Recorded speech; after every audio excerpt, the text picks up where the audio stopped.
সংসার জীবনে একটা নারীর কিছু ছোট ছোট আবদার থাকে, আর সেই আবদারগুলো যে ছেলে পূরণ করে সেই সত্যিকারের একটা পুরুষ। Hello everyone, good evening. তো কেমন আছো তোমরা সবাই? আশা করছি ভালো আছো আর সুস্থ আছো, আর আমিও খুব খুব ভালো আছি।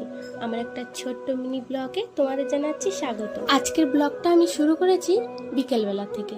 জানো তো, আজকে বিকেলবেলা থেকে খুব ইচ্ছে করছিল একটু চাউমিন বানিয়ে খাই, কিন্তু বলার সাহস হচ্ছিল না, যদি বকাঝকা খেতে হয় ওই কারণে। অনেক দিনের ঘরে অর্ধেক প্যাকেট চাউমিন ছিল, তো বাড়িতে এই সময় কেউ ছিল না। বরমশাই গিয়েছিল মাকে দিতে দিদি বাড়িতে, তো মনে হচ্ছিল তো নিজেই বানিয়ে খাই। আবার এদিকে দোকানে যেতে একদম ইচ্ছা করছিল। দোকানে যেতে যেহেতু ইচ্ছা করছিল না, তাই ভাবলাম আলু দিয়ে নিরামিষভাবে চাউমিন বানিয়ে নিই। অনেক সময় বাবার বাড়ি গেলে নিরামিষ চাউমিন খেয়েছি, বেশ ভালোই লাগতো।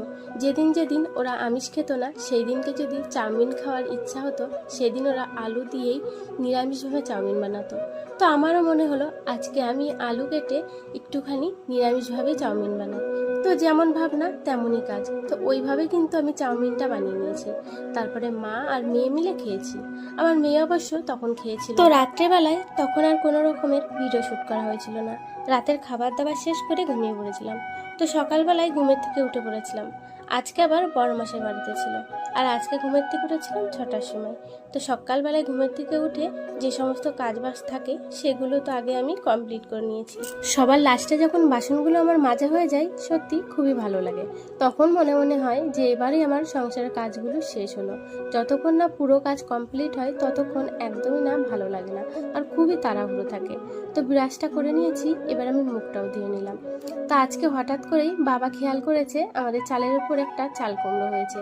এই ঘরটার উপরে তো তেমন ভাবে ওঠা হয় না, কারণ এই ঘরটার মধ্যে ছাগলের বাচ্চা থাকে আর ধাড়িরাও থাকে।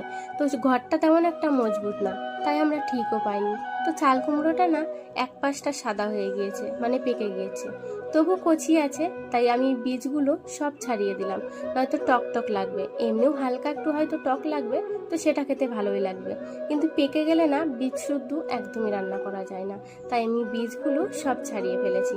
তারপরে চাল কুমড়োগুলো কেটে একটু লবণ মাখিয়ে নিচ্ছি ভালো করে, তাহলে যে জলটা থাকে সেই জলটা সব বেরিয়ে যায়। আর চাল কুমড়োটা না ভাজাও খুব ভালো হয়, আর জল থাকলে না কেমন যেন প্যাচপ্যাচে হয়। তো এদিকে আমার চাল কুমড়োটা ভালো করে ভাজা হয়ে গিয়েছে। আর ওদিকে বরমশাই গিয়েছিল বাজারে, তো বরমশাই আজকে নিয়ে এসেছে চিকেনের জন্য। আলুটা তো আমি কেটেছি আর মশলাগুলো রেডি করেছি, কিন্তু এখনো মিক্সিং করতে পারিনি। তো এদিকে আলুটা ভাজতে দিয়ে চলে গেছিলাম মাংস ধুতে, আর মাংসটা ধুয়ে নিয়ে আসার পর লবণ আর হলুদ আমি মাখিয়ে রেখেছি। তো যাই হোক, আজকে সম্পূর্ণ রান্নাটা আর দেখাতে পারলাম না। আজকে মাংস কষাতে